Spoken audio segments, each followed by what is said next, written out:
अस्सलाम वालेकुम dear students and viewers. उम्मीद करता हूँ स्टूडेंट्स आप खैर खैरियत से होंगे। स्टूडेंट हम लोगों ने स्टार्ट किया है सेकेंड ईयर केमिस्ट्री का चैप्टर नंबर 15 जिसका नाम है ऑर्गेनिक कंपाउंड्स। तो ऑर्गेनिक कंपाउंड्स का चैप्टर ऑर्गेनिक कंपाउंड्स का आज हमारा दूसरा टॉपिक है। टॉपिक का नाम है sources of organic compounds. Organic compounds के क्या सोर्सेज है स्टूडेंट्स? हमारे पास there are two sources of organic compound. Organic compounds के दो सोर्सेज हैं। तो नंबर एक हमारे पास है नेचुरल सोर्स, दूसरा हमारे पास है सिंथेटिक सोर्स। पहला है नेचुरल सोर्स, दूसरा हमारे पास है synthetic source. Students natural organic compound such as fossil remains, सही है। तो हमारे पास ऐसे ऑर्गेनिक कंपाउंड जो नेचुरल सोर्स से हासिल होते हैं वो कौन है? वो आपके पास है फॉसिल रिमेन्स। पहली टाइप क्या है? फॉसिल रिमेन्स से हासिल होने वाले ऑर्गेनिक कंपाउंड। दूसरा हमारे पास टाइप है प्लांट से हासिल होने वाले ऑर्गेनिक कंपाउंड। तीसरी टाइप हमारे पास है एनिमल से हासिल होने वाले ऑर्गेनिक कंपाउंड। तो आते हैं फॉसिल रिमेन्स क्या होते हैं स्टूडेंट? जब इंसानी जिंदगी का आगाज जमीन पर नहीं हुआ था तो उस वक्त जमीन एक जंगल हुआ करता था। इसमें बड़े बड़े जानदार हुआ करते थे, जानदार जिंदा हुआ करते थे।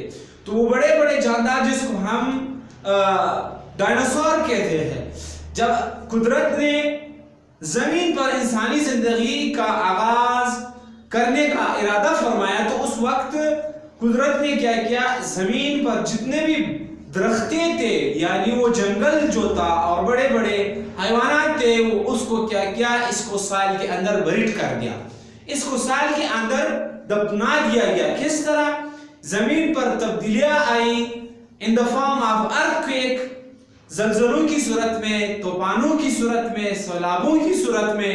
तो बड़े बड़े हैवानात और बड़े बड़े दरख्त जो जमीन पर हुआ करते थे वो क्या हो गए?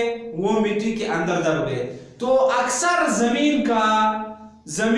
जमीन का हिस्सा क्लियर हो गया किसी से, उस जंगलों से, उस हैवानात से। किस तरह कि वो हैवानात और जो दरख्ते थे वो मिट्टी के अंदर दब गए। जब ये हैवानात मिट्टी के अंदर दब गए, दबने से हाई प्रेशर की वजह से, सॉइल की या मिट्टी की ज्यादा प्रेशर की वजह से और साथ में ज्यादा टेम्परेचर की वजह से उनके अजसाम चेंज हो गए फॉसिल रिमेन्स में, सही है। तो हमारे पास जो है जो ऑर्गेनिक कंपाउंड्स हैं उसको हम हासिल करते हैं फॉसिल रिमेन्स से पहले, दूसरे हम प्लांट से हासिल करते हैं, तीसरे हम एनिमल से हासिल करते हैं। तो आपके पास वो जो फॉसिल रिमेन्स थे यानी वो जो दरख्ते थे और हैवानात थे ये तीन चीजों में तब्दील हो गए। दरख्तों से कोयला बना और साथ में आपके पास हैवानात के अजसाम से पेट्रोलियम और नेचुरल गैस बना। कोयला जो है ये आपके पास जमीन की डेप्थ में मौजूद है, लेकिन पेट्रोल इस कोयले से ज्यादा डेप्थ में मौजूद है। तो नेचुरल गैस फिर इन दोनों से ज्यादा डेप्थ में मौजूद है, ज्यादा गहराई में मौजूद है। इससे हमें यह पता चलता है कि हमारे पास पेट्रोल उस वक्त बनेगा या नेचुरल उस वक्त बनेगा जब जमीन का यानी सॉइल का प्रेशर क्या हो, उस जानदारों पर क्या हो, ज्यादा हो, तब हमारे पास क्या बनेगा? पेट्रोल और नेचुरल गैस बनेगा। समझ गए? तो कोल जो है वो पहले मौजूद है, इसके नीचे पेट्रोल है और इसके नीचे आपके पास क्या है? नेचुरल गैस मौजूद है। तो आते हैं the three fossil remains coal, petroleum and natural gas are formed by the decay of plants and animals। कहता है कि आपके पास ये तीन जो fossil remains है coal, petroleum, natural gas, coal, petroleum and natural gas are formed, ये बन गए by the decay of plants और animals की जिस्म के तबाह होने के बाद जो है क्या बन गए? ये तीन फॉसिल रिमेन्स बन गए, जैसे कि कोल, पेट्रोलियम और नेचुरल गैस। अच्छा, अंडर सॉइल, मिट्टी के अंदर, after the high pressure and temperature, कब? जब प्रेशर भी ज्यादा हुआ और टेम्परेचर भी ज्यादा हो गया, उस वक्त ये बन गए। यानी वो दरख्तें जो जमीन पर हुआ करते थे और वो एनिमल जो जमीन पर हुआ करते थे, जब मिट्टी के अंदर दब गए तो इनके अजसाम ज्यादा प्रेशर और ज्यादा टेम्परेचर की वजह से क्या हो गए? खराब हो गए, तबाह हो गए, और ये चेंज हो गए 3 फॉसिल रिमेन्स में, कोल, पेट्रोलियम और नेचुरल गैस में। अबाउट 300 मिलियन ईयर्स अगो, तकरीबन 300 मिलियन साल पहले। समझ गए? तो इसके बाद हमारे पास है, इसको फिर बाद में डिस्कस करते हैं। अब हम आते हैं वो जो 3 फॉसिल रिमेन्स है, इनमें से हर एक को अलग अलग डिस्कस करते हैं। तो सबसे पहले हमारे पास है कोल। कोल हमारे पास 3 अक़साम में तकसीम किया गया है on the basis of carbon percentage. Carbon की परसेंटेज की बुनियाद पर कोल को 3 टाइप्स में तकसीम किया गया है, जो आप लोगों के सेकेंड ईयर केमिस्ट्री के बुक में 3 टाइप्स दिए गए हैं। वैसे कोयले की 5 अक़साम, सही है। तो फर्स्ट जो टाइप है वो लिग्नाइट। लिग्नाइट को हम लो ग्रेड कोल भी कहते हैं, लिग्नाइट, या इसको हम कहते हैं लो ग्रेड कोल। लिग्नाइट आपके पास, इसमें कार्बन की परसेंटेज 70% है तकरीबन, सही है। और ये आपके पास लाइट ब्राउन होता है, इसका कलर लाइट ब्राउन है, और ये बाय नेचर सॉफ्ट है, विस्कस है, यानी ये गाढ़ा है, सही है, विस्कस लिक्विड की तरह है। समझ गए? यानी बिल्कुल लिक्विड भी नहीं है, लेकिन जब आप इसको टूटवा देते हो, तोड़ देते हो, तो इसके अंदर विस्कस लिक्विड पाया जाता है।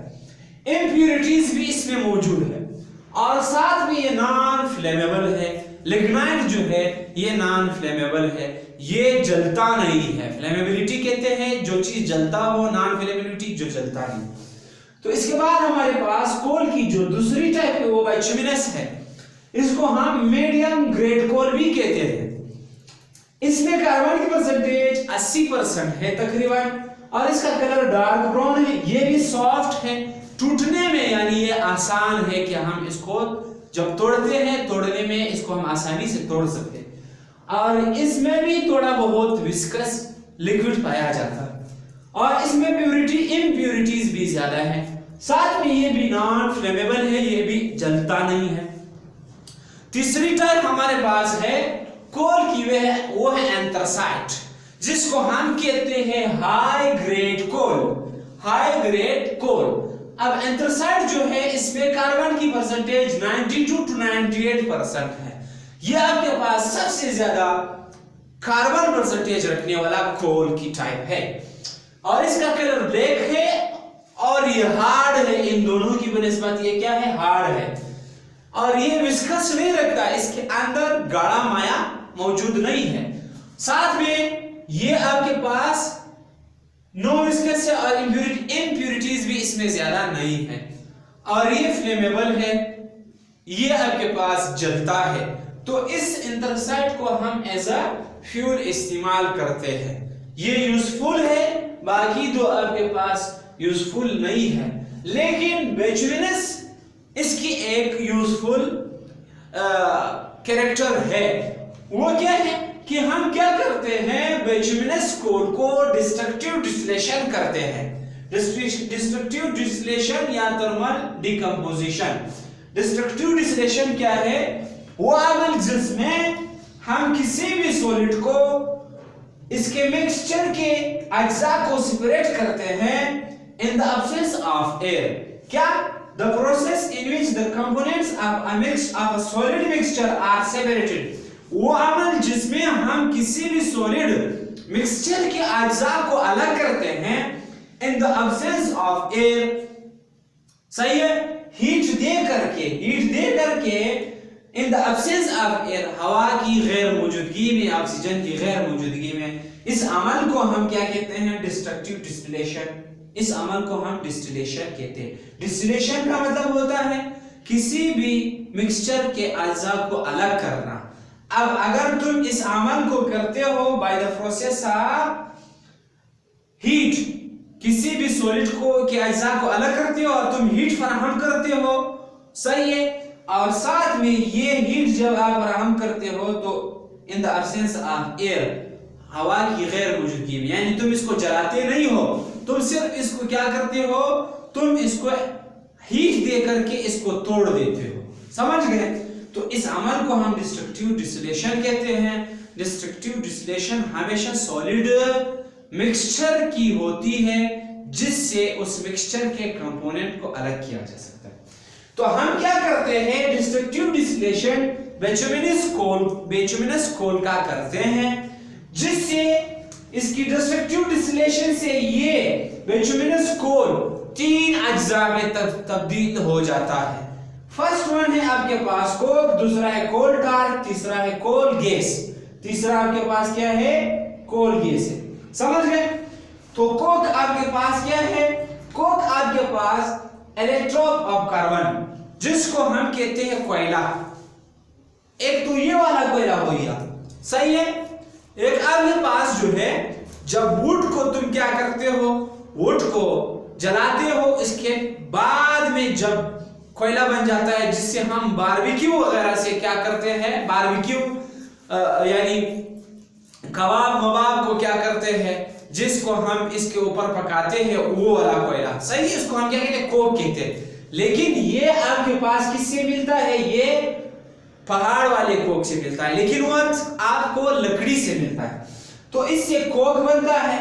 कोक आपके पास जो है, ये इलेक्ट्रॉन ऑफ कार्बन है, ये कार्बन की एक इलेक्ट्रॉन है। इलेक्ट्रॉन क्या है, जब आपके पास जो है एक मेटल जो है, एक एलिमेंट जो है आपके पास एक से ज्यादा हालत में क्या हो जाए, पाया जाए, सही है। एक से ज्यादा हालत में पाया जाता है, इसको हम क्या कहते हैं, इलेक्ट्रॉन कहते हैं, सही है। तो ये प्योरेस्ट फॉर्म ऑफ कार्बन है और ये फ्लेमेबल है, ये जलता भी है। या हम क्या करते हैं, ये जो फ्लेवर होते हैं जिसको हम उसमें इस्तेमाल करते हैं, वो जो फ्लेवर चिलम वगैरह में होते हैं, जिसके ऊपर वो कोयला रखा जाता है, ये आपके पास क्या होता है, ये वही कोक होता है। और ये आपके पास प्योरेस्ट फॉर्म ऑफ कार्बन है, और कार्बन क्या है, प्योरेस्ट फॉर्म है, और ये कार्बन की एक इलेक्ट्रॉन है। इलेक्ट्रॉन का मतलब क्या है, जब आपके पास एक ही एलिमेंट एक से ज्यादा हालत में पाया जाए, सही है। इसको हम क्या कहते हैं, इलेक्ट्रॉन कहते हैं, समझ गए। इसी तरह इसके बाद आपके पास है कोल टार। कोल टार क्या है, कोल टार आपके पास है, इसको उर्दू में हम तार कोल कहते हैं, तार कोल कहते हैं, इसका उलट कोल टार, तार कोल उर्दू में। अब डार्क ब्राउन है, इसका कलर क्या है, डार्क ब्राउन है, और ये विस्कस लिक्विड है। ये आपके पास क्या है, विस्कस लिक्विड है, यानी आपके पास गाढ़ा माया है। नॉन फ्लेमेबल है, ये फ्लेमेबल नहीं, ये जलता नहीं है। ये जिसको हम कहते हैं लुक डांबर, सही है, जिसको रोड वगैरह के लिए वो बाजरी के साथ मिक्स करते हैं, ब्लैक जैसा होता है, सही है। इसको हम क्या कहते हैं, तारकोल या कोल टार। और इस डिस्ट्रक्टिव डिस्टिलेशन ऑफ बिटुमिनस एक और अज्जा मिलता है, जुज मिलता है, वो है मीथेन गैस और साथ में हाइड्रोजन गैस। अब मीथेन गैस आपके पास क्या है, फ्लेमेबल है। अब हम क्या करते हैं, कोल टार की मजीद फ्रैक्शनल डिस्टिलेशन करते हैं। फ्रैक्शनल डिस्टिलेशन क्या होता है, जब हम किसी भी लिक्विड को हीट देते हैं in the absence of air या ऑक्सीजन की गैर मौजूदगी में, इस अमल को और इसके अज्जा को हम क्या करें, अलग करें, इसको हम क्या कहते हैं, इसको हम फ्रैक्शनल डिस्टिलेशन है, सही है। क्या, fractional distillation, the process in which the components of a liquid mixture are separated by heat in the absence of air, by heat in the absence of air, by heat in the absence of air, सही है। हवा की गैर मौजूदगी में, oxygen की गैर मौजूदगी में इस अमल को हम फ्रैक्शनल डिस्टिलेशन कहते हैं। इसको हम क्या कहते हैं, फ्रैक्शनल डिस्टिलेशन। याद रखो, फ्रैक्शनल डिस्टिलेशन हमेशा लिक्विड का होता है, डिस्ट्रक्टिव डिस्टिलेशन हमेशा किसी भी सॉलिड मिक्सचर का होता है, फ्रैक्शनल डिस्टिलेशन हमेशा किसी लिक्विड मिक्सचर का होता है। जब हम कोल tar की फ्रैक्शनल डिस्टिलेशन करते हैं तो इससे हमारे पास मोर देन 200 एरोमेटिक हाइड्रोकार्बन्स मिलते हैं। 200 से ज्यादा एरोमेटिक हाइड्रोकार्बन्स मिलते हैं। एरोमेटिक हाइड्रोकार्बन्स क्या होते हैं? एरोमेटिक हाइड्रोकार्बन्स वो हाइड्रोकार्बन्स होते हैं जिसमें बेंजीन रिंग पाया जाए। तो इस 200 से ज्यादा एरोमेटिक हाइड्रोकार्बन जो हमें मिलते हैं, इसमें बेंजीन मिलता है, टॉल्यूइन मिलता है, ज़ाइलीन मिलता है, एनिलीन मिलता है, सही है, और बहुत से ज्यादा जो कि 200 से ज्यादा एरोमेटिक हाइड्रोकार्बन हमें मिलते हैं। तो और बेंजीन को फिर इस कंपाउंड्स को फिर हम इस्तेमाल करते हैं फर्दर प्रोसेसेस के लिए। जैसे कि बेंजीन जो है आपके पास ये बैकबोन ऑफ फार्मास्यूटिकल इंडस्ट्री है और ये फार्मास्यूटिकल इंडस्ट्री में इसकी बहुत बड़ा यूसेज है, बहुत ज्यादा इस्तेमाल होता है। तकरीबन सारे फार्मूलेस ये जो मेडिसिन के हैं वो बेंजीन से मिलते हैं। तो स्टूडेंट आज का टॉपिक हमारा यहाँ पर खत्म होता है। कोल की टाइप्स को हम लोगों ने डिस्कस किया। इंशाल्लाह आने वाले लेक्चर में बाकी जो टॉपिक्स इसको डिस्कस करते हैं।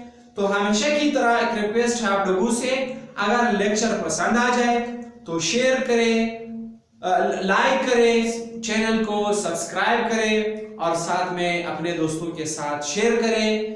तो टॉपिक के इख्तिताम पर चाहता हूं आप लोगों से इजाजत। अल्लाह हाफिज।